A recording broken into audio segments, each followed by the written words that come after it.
হরে কৃষ্ণ। এক জলাশয়ে দুটো মাগুর মাছ ছিল। একটি মাগুর মাছ ছিল ধার্মিক এবং অপর একটি মাগুর মাছ ছিল অধার্মিক।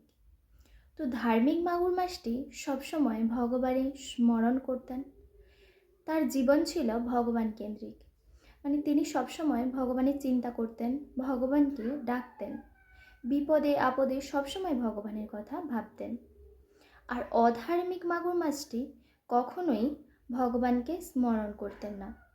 তাছাড়াও অধার্মিক মাগুর মাছটি সবসময় ধার্মিক মাগুর মাছটিকে বলতেন যে তুই সবসময় ভগবানকে ডেকে কী পাস, ভগবানকে ডাকিস না, ভগবান কখনোই বিপদ থেকে রক্ষা করবেন না।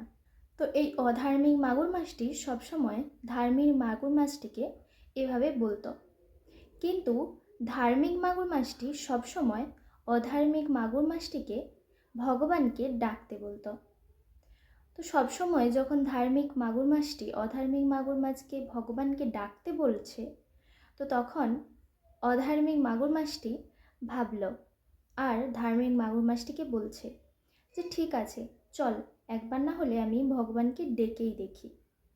তো এখন অধার্মিক মাগুর মাছটি ভগবানকে একটু একটু করে ডাকতে শুরু করেছে। ঠিক তার দুদিন পরে এক জেলে জাল ফেলেছে ওই পুকুরে, আর তার যে জালেতে দুটো মাগুর মাছ উঠেছে। ঠিক তখন অধার্মিক মাগুর মাছটি ধার্মিক মাগুর মাছটিকে বলতে লাগছে যে আমি ভগবানকে এতদিন ডাকিনি, বেশ ভালোই ছিলাম, আর তোর কথাই শুনে আমি ভগবানকে ডাকতে শুরু করলাম আর আমার বিপদ এসে জুটলো। এতদিন বেশ ভালোই ছিলাম, আমি বেকার ভগবানকে ডাকলাম, আর তুইও এখন থেকে আর ডাকিস না। কিন্তু তখনও পর্যন্ত এই ধার্মিক মাগুর মাছটি ভগবানের ওপর পুরো বিশ্বাসে ভগবানকে ডেকে যাচ্ছে, ভগবানের কাছে প্রার্থনা করছে, ভগবান আমাকে এই বিপদের হাত থেকে রক্ষা করো। তো এইদিকে ওই জেলেটি তার দুটো মাগুর মাছ ছাড়িয়ে জাল থেকে তার গিন্নির কাছে নিয়ে গেল। বাড়ি ফিরেই গিন্নিকে বলতে লাগছে, গিন্নি আজ দুটো মাগুর মাছ পেয়েছি, তুমি জমিয়ে রান্না করো, আমি ততক্ষণ বাজার করে নিয়ে আসি। আর তখন তার গিন্নি জলদি জলদি করে দুটো মাগুর মাছ বানানোর জন্য যাচ্ছে। আর তখন অধার্মিক মাগুর মাছটি বিভিন্নভাবে তুচ্ছ তাচ্ছিল্য করছে ধার্মিক মাগুর মাছটিকে, যে আমি কেন বেকার ভগবানকে ডাকতে লাগলাম, না হলে হয়তো আমাকে আজ এই বিপদের হাতে পড়তেই হতো না। আর এইদিকে ধার্মিক মাগুর মাছটি তখনও পর্যন্ত খুব শান্ত ছিল আর ভগবানকে ডেকে যাচ্ছিল। ঠিক যখন এই জেলের পত্নী দুটো মাগুর মাছকে ছাই দিয়ে বানানোর জন্য যাচ্ছে, ঠিক তখনই এইদিকে জেলে হন্তসন্ত হয়ে দৌড়াতে দৌড়াতে আসছে আর এসে তার স্ত্রীকে বলছে, আরে তুমি কি দুটো মাগুর মাছ ছাড়িয়ে ফেলেছ? তো তখন তার পত্নী বলে উঠল যে না, আমি ছাড়ানোর জন্য প্রস্তুত হচ্ছি, তাদের ছাই মাখিয়েছি।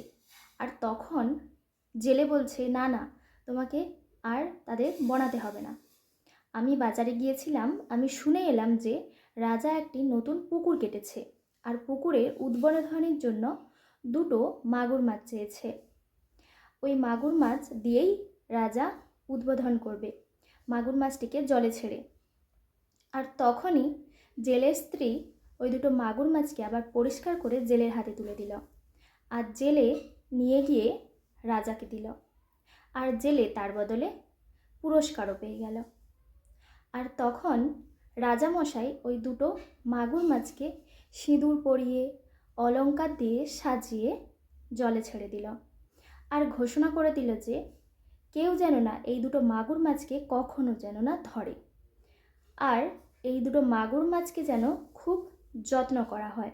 আর তখন এই ধার্মিক মাগুর মাছটি অধার্মিক মাগুর মাছকে বলে উঠল যে দেখেছো তো, আমার ভগবান সবসময় তার ভক্তের প্রতি কত যত্নবান, তিনি অতি অবশ্যই তেনার সমস্ত ভক্তদের রক্ষা করে। হয়তো সেই সময় আমরা বুঝতে পারি না,